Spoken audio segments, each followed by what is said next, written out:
기도로 서밋타임 시작하겠습니다. 살아계신 하나님 말씀으로 같은 흐름 속에 인도받게 하시는 애 감사드립니다. 하나님이 주신 정체성 붙잡는 서밋타임 되게 하옵소서. 예수 그리스도 이름으로 기도드립니다. 아멘.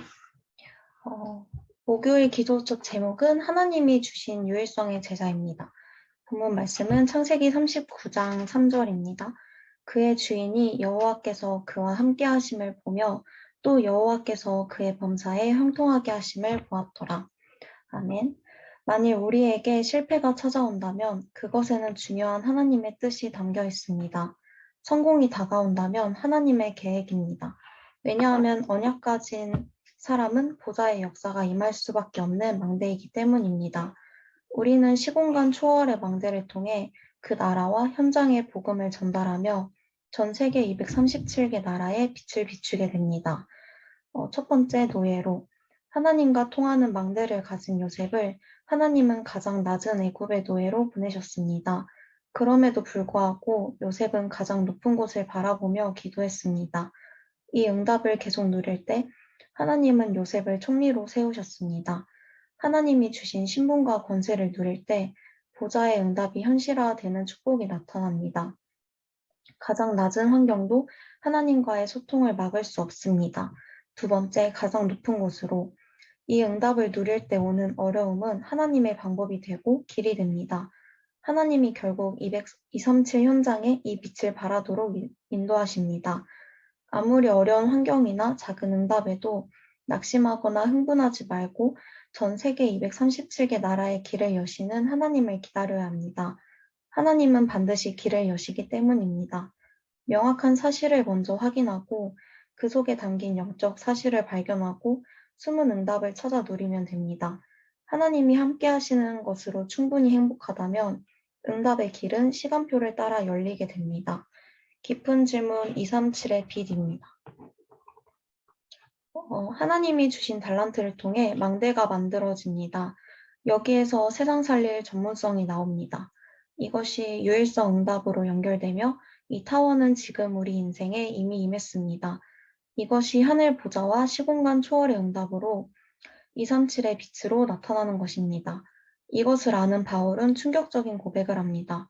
고린도전서 3장 16절 너희는 너희가 하나님의 성전인 것과 하나님의 성령이 너희 안에 계시는 것을 알지 못하느냐. 하나님은 우리를 성전 삼고 전 세계 237개 나라에 빛을 비추는 하나님의 일을 하십니다. 아멘. 오늘 목요일 기도 메시지는 2021년 필리핀 렘넌트 대회 1강으로 드려졌습니다. 먼저 서론에서는 요셉이 플랫폼과 그 중심이 되고 하나님과 모든 것이 통하는 워치타워를 가지고 있었다고 하셨습니다. 저희는 이걸 절대 놓치면 안 된다고 하시면서 하나님이 보좌에서 역사하실 수 있는 워치타워와 시공간 초월의 워치타워, 237의 빛을 비출 수 있는 워치타워가 필요한데 이 세 가지의 워치타워가 바로 나에게 있다고 하셨습니다. 본론에서는 하나님께서 나를 어마어마한 워치타워로 만들어 놓으시곤 가장 낮은 곳으로 보내셔서 가장 높은 곳을 바라보게 한다고 하시면서 마지막 결론에서는 요셉이 누린 열쇠를 말씀해 주셨는데 첫 번째는 위드 임마누엘 온네스의 키와 두 번째는 하나님이 주신 권세가 내게 능력으로 오는 것 그리고 세 번째로는 랩넌트가 꼭 기억해야 하는데 비밀이라고 하셨습니다. 드러낼 것도 없고 부끄러워할 것도 없다고 메시지를 전달해 주셨는데요. 저는 메시지를 듣고 묵상하면서 저의 지금 영적인 상태를 많이 발견하게 됐던 것 같아요.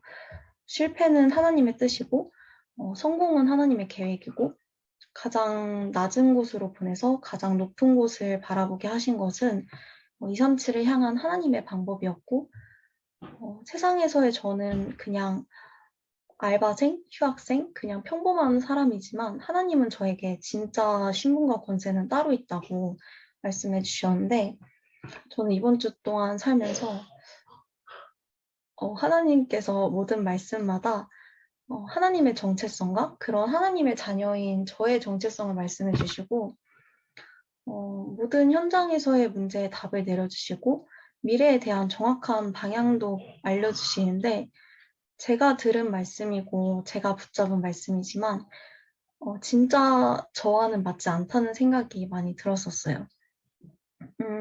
하나님께서 제 모든 문제와 질문에 너무 정확하게 답을 주시는데 그냥 제가 원하는 방향이 아니니까 하나님의 계획이라고 인정을 안 하고 있었다는 걸 알게 하시더라고요.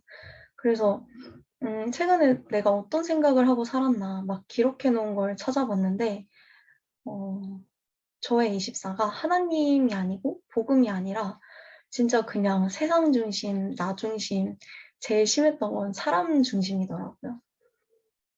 내가 사람들을 의식하고 시선을 신경 쓰니까 내 삶이 자유롭지 못했구나. 하나님 앞에서조차도 솔직하지 못했구나. 그런 생각이 들었던 것 같아요. 어, 나는 아직도 세상 사람들과 비슷한 수준의 고민을 가지고 살고 있지만 이런 나의 상태를 발견하게 하신 하나님께 감사드리면서 진짜 언약 붙잡아야겠다. 내가 원하는 내 모습이나 세상에서 말하는 성공한 사람의 모습이 아니라 하나님이 말하시고 하나님이 원하시는 정체성을 붙잡아야겠다. 그렇게 정리가 됐던 것 같습니다. 오늘 메시지에서는 우리는 하나님이 만드신 그 유일성의 그 제자인데 하나님과 모든 것이 통하는 워치타워가 저희에게 있다고 하셨습니다. 저희 대학부는 사랑교회 워치타워잖아요. 언제 어디를 가도 나 한 사람이 플랫폼으로 그리고 그 플랫폼의 중심이 되는 워치타워가 나의 정체성으로 붙잡혀지는 대학부 되길 기도하겠습니다. 언약 기도로 서밋타임 마치겠습니다. 하나님이 주신 신분과 권세가 나에게 능력으로 나타나 현장을 살리는 증인이 되게 하옵소서. 예수 그리스도 이름으로 기도합니다. 아멘.